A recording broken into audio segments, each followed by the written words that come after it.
वृश्चिक राशि के स्वामी हैं मंगल, जो कि देवताओं के सेनापति हैं और मंगल अपनी उच्च राशि में जा रहे हैं। बहुत शानदार समय है।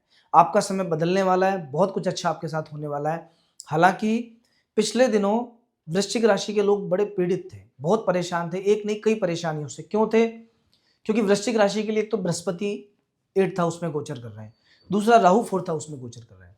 बृहस्पति और राहु के खराब ग्रह घर में जाने से मतलब बृहस्पति धन के कारक होते हैं। फाइनेंशियली आप परेशान हो, पैसा अटका होगा, रुका होगा, पेमेंट अटक गया होगा मार्केट में, या जिन लोगों को उधार दिया था उनसे बिल्कुल भी वापस नहीं आ रहा होगा आपको, और खर्चे कंटिन्यू बने हुए हैं। ये प्रॉब्लम वृश्चिक राशि के लोगों को थी। राहु जो 4th हाउस में बैठे हैं, सबसे पहले बेचैनी देंगे, कॉन्फिडेंस को लूज करेंगे, भ्रम देंगे, स्ट्रेस देंगे, नेगेटिव लोगों से मुलाकात देंगे। खराब पार्टनरशिप से या खराब लोगों से नुकसान होता है। कभी कभी व्यक्ति जुए में, गैम्बलिंग में, शेयर मार्केट में पैसा हार जाता है। कहीं ना कहीं बैकबाइटिंग बहुत होती है, ऑफिस में प्रॉब्लम्स आते हैं और नेगेटिव थॉट्स ज़्यादा आते हैं। ये राहु यहाँ बैठ करके कभी कभी हार्ट से जुड़ी डिजीज भी देता है। तो ये सब चीज़ें आपके साथ पे कंटिन्यू हैं, लेकिन अभी आपकी राशि के दिन बहुत अच्छे आने वाले हैं। 23 फरवरी तक आपका बहुत शानदार समय है। क्यों है? आपकी राशि के मालिक हैं मंगल। मंगल के पास में दो राशियां हैं, मेष और वृश्चिक, और वृश्चिक राशि के मालिक मंगल अभी अपनी उच्च राशि में आ रहे हैं, मकर राशि में। 15 जनवरी के बाद, क्योंकि 14 को तो उत्तरायण में आ जाएंगे सूर्यदेव, और 15 से आपके दिनमान ठीक आ जाएंगे। तो अभी आप उम्मीद कर सकते हो बहुत कुछ अपने साथ अच्छा होने की, लेकिन किन क्षेत्रों में विशेष समय आपके लिए आ रहा है उसके बारे में हम चर्चा करेंगे। इतना ही नहीं, आने वाले 7 डेज, एक एक दिन आपका कैसा जाएगा, किस दिन क्या आपके साथ हो सकता है, किन चीज़ों का ध्यान रखना है, ये भी आप देखिएगा। वीक के निकलने के बाद वापस आके आप देखना वो दिन कैसा गया था आपका। और अगर आप हमारे चैनल पर नए हैं तो प्लीज़ सब्सक्राइब कीजिए। तो आइए शुरू करते हैं। सबसे पहले बात करेंगे 7 डेज की। सप्ताह शुरू हो रहा है 12 तारीख से, 12 से 18 तारीख के बीच की हम बात कर रहे हैं। 12 और 13 इन 2 दिनों में तुला राशि में चंद्रमा रहेंगे 12वें घर में। देखिए, राशिफल चंद्रमा से क्यों देखा जाता है? क्योंकि चंद्रमा मन के कारक है, फ्रीक्वेंटली चेंज होता है, सवा 2 दिन में अपनी राशि चेंज कर लेते हैं। जैसा किसी की कुंडली में अगर सूर्य चंद्रमा, ये 2 ग्रह अगर ठीक है ना, तो उसकी 50% कुंडली ठीक हो जाती है। और चंद्रमा अगर किसी का खराब है तो उस व्यक्ति के जीवन में पीड़ा बहुत रहती है। क्यों रहती है? सारे सुख रहेंगे लेकिन मन से दुखी रहेगा।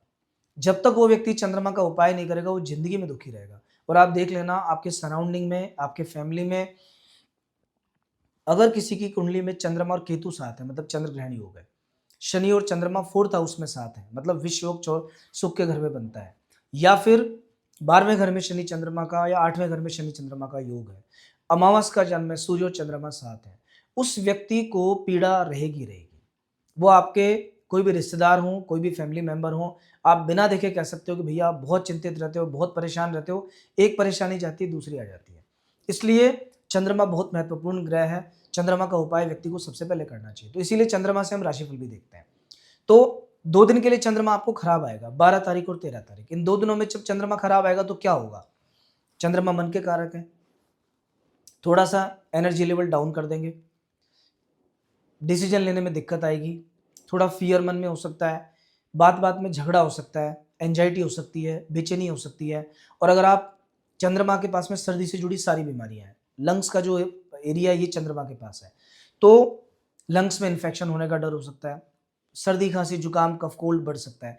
देखिए, ऐसा नहीं है कि 2 दिन में ही सब कुछ बिगड़ जाएगा, लेकिन अगर कहीं उससे संजोग बन गया आपके कर्म का, मतलब थोड़ी-सी भी सर्दी लग गई आपको, थोड़ा-सा भी लापरवाह आप हो गए या पहले से बीमार चल रहे हो, तो 2 दिन बीमारियों को बढ़ा देंगे, ये 12 और 13।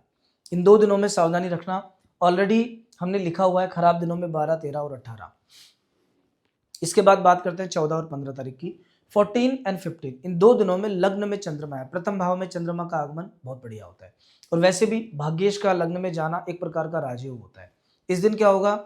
इस दिन मन शांत रहेगा, थोड़ा-सा काम में पॉजिटिव रिजल्ट्स मिलेंगे।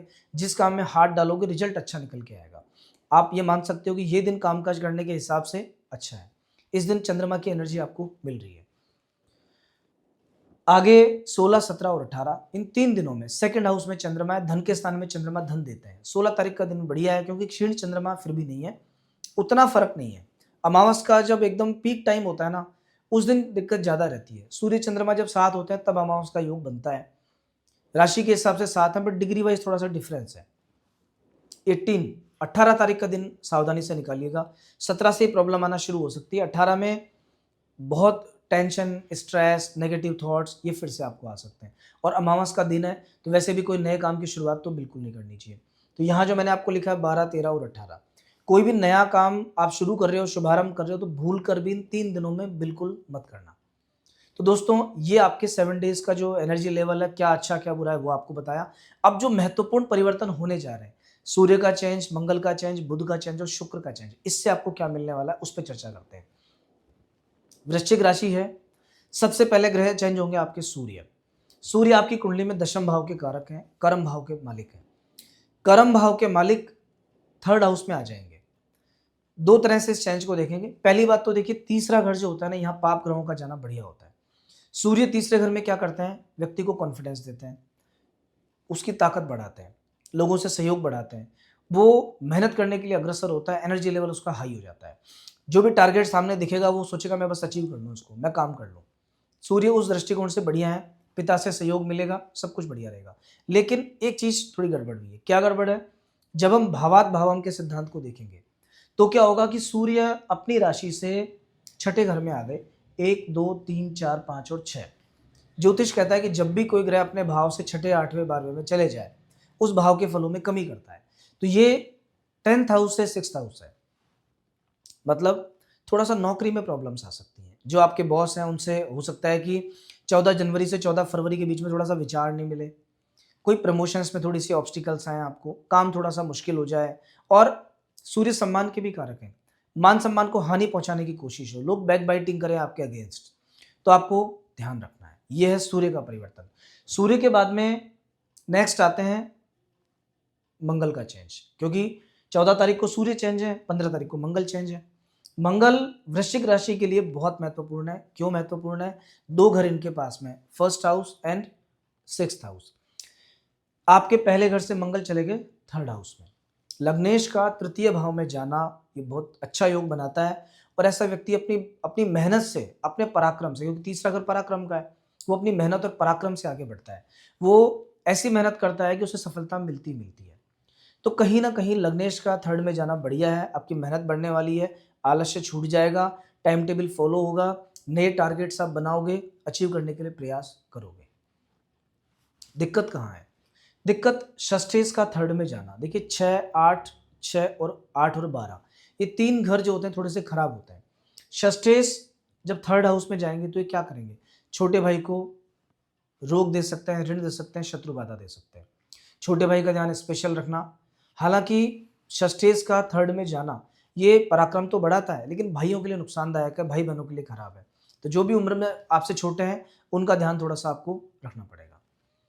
मंगल के बाद में नेक्स्ट चेंज है बुध का चेंज। 17 तारीख को बुध धनु राशि से मकर में आ जाएंगे, मतलब वो भी सेकंड हाउस से निकल के थर्ड हाउस में आ जाएंगे। बुध को बुद्धि का कारक माना जाता है, बुध को व्यापार का कारक माना जाता है।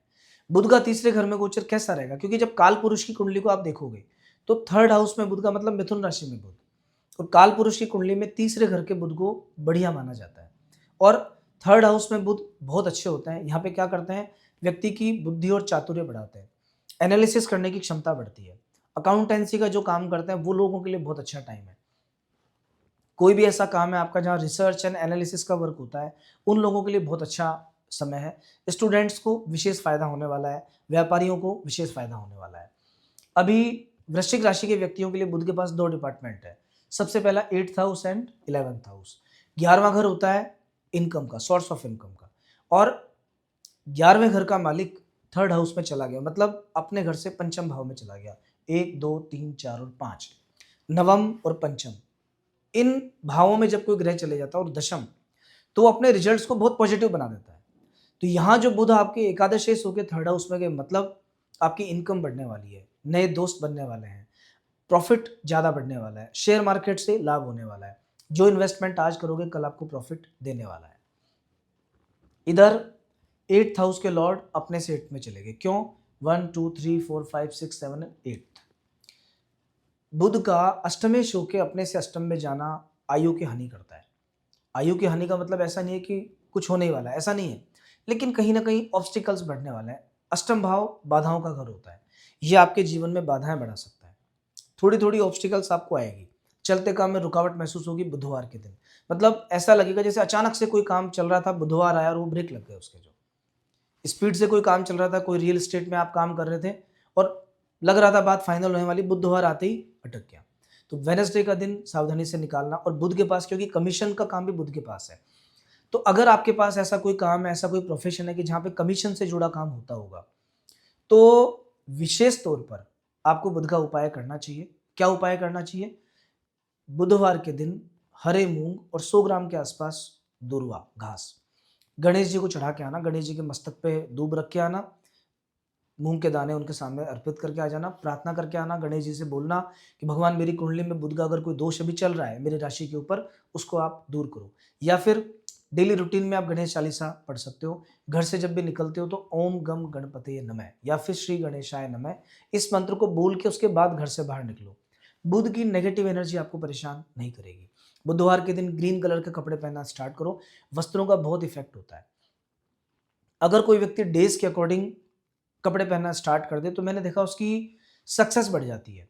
मैंने जो भी कंसल्टेशन मेरे यहाँ होता है, जो लोग मेरे पास आते हैं, मैं केवल कुंडली देख के नहीं बताता, मैं ऐसी छोटी छोटी चीज़ें उनको बहुत सी बताता हूँ जिससे लाइफ स्टाइल चेंज हो। फॉर एग्जाम्पल, मोबाइल का नंबर, अगर आपके मूलांक से आपके मोबाइल का नंबर मैच नहीं करता, थोड़ी दिक्कत आती है।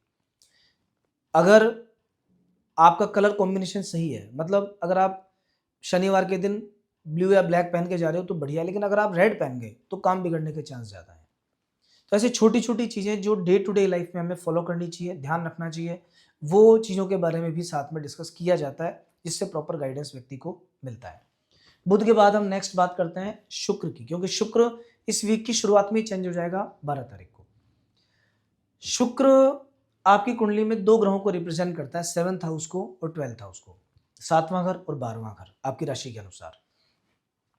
12वां घर होता है खर्च का और 7th हाउस होता है लाइफ पार्टनर का या पार्टनरशिप का। अभी देखिए, ज्योतिष में यहाँ पर भावात भावम का सिद्धांत नहीं चलेगा। क्यों नहीं चलेगा? 7th हाउस का लॉर्ड अपने से 9th में गया तो अच्छा होना चाहिए, लेकिन एक विशेष सिद्धांत ज्योतिष में लिखा है कि शुक्र तीसरे घर में निष्फल होता है। तीसरे घर में जब भी शुक्र बैठा होगा तो उसके फल खत्म हो जाते हैं, वो अच्छे फल नहीं देता है। इसीलिए अभी लाइफ पार्टनर का भाग्य आपके काम नहीं आएगा। उनके नाम से कोई इन्वेस्टमेंट या कुछ नया अगर स्टार्ट करने जा रहे हो, अभी वो चीज़ फलेगी नहीं। उनके नाम से अगर आपने शेयर मार्केट का अकाउंट बना रखा है, आप ट्रेडिंग करते हो, सावधानी के साथ करना, अगले 1 महीने में फ़ायदा नहीं मिलेगा। 12वां घर खर्च का होता है, खर्चा थोड़ा सा रुक जाएगा और कहीं ना कहीं पाँव से जुड़ी समस्या या आंखों से जुड़ी प्रॉब्लम भी क्रिएट हो सकती है। तो फिलहाल ओवरऑल आपने समझ लिया कि क्या चेंज आ रहा है, कैसा आपका वीक जाएगा। पहले से जो प्रॉब्लम चलती आ रही है उनका उपाय तो करना ही है, राहु का और बृहस्पति का। आपके लिए बहुत ज़्यादा ज़रूरी अभी ये है, क्योंकि बृहस्पति भी अभी लंबे समय चलेंगे, जून तक, 2 जून तक बृहस्पति इसी राशि में रहने वाले हैं और राहु भी यहाँ पे विराजमान रहेंगे 4th हाउस में ही अभी। तो दोस्तों, 2 काम आपको डेली करने पड़ेंगे। पहला तो क्या करना है, अपने खाने में से 1 रोटी गाय को और 1 रोटी कुत्ते को या किसी जानवर के लिए निकाल के रख दो। आप खाते समय निकाल के अलग रख दिया करो, बाद में उसको डाल सकते हो जानवरों को, इससे आपको बहुत फ़ायदा मिलेगा।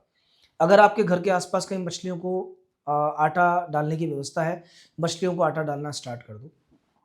बहुत ही शानदार रिजल्ट्स हैं, बहुत गजब के रिजल्ट्स हैं इसके। डेली अगर आप गाय को कुछ खिला नहीं सकते तो महीने में 1 बार या 2 महीने में 1 बार किसी गौशाला में जाओ, यथाशक्ति चारा वारा खिला के आओ, गुड़ और चने की दाल। अगर कोई व्यक्ति प्रतिदिन गाय को खिलाता है, उसका बृहस्पति कभी खराब नहीं हो सकता है। और जो भी आपके घर में एजेड पर्सन है, दादा विशेष रूप से, या पिता एज्ड है, तो वो सब गुरु को रिप्रेजेंट करता है। उनकी सेवा किया करो, उनके पैर छू के घर से बाहर निकला करो, बृहस्पति आपका अपने आप ठीक होगा। माथे पर जूठे हाथ मत लगाना, ये मस्तक जो है ना, ये मस्तक बृहस्पति का प्रतीक है। इस पे जूठे हाथ लगाने से भी गुरु खराब होता है और जूठे मुंह रहने से भी बृहस्पति खराब होता है। तो दोस्तों, ओवरऑल सभी चीज़ों की चर्चा हमने कर ली है। नेक्स्ट वीक हम फिर मिलेंगे एक नए राशिफल के साथ में, और अगर आप हमारे चैनल पर नए हैं तो प्लीज़ चैनल को सब्सक्राइब कीजिए। जय श्री राम।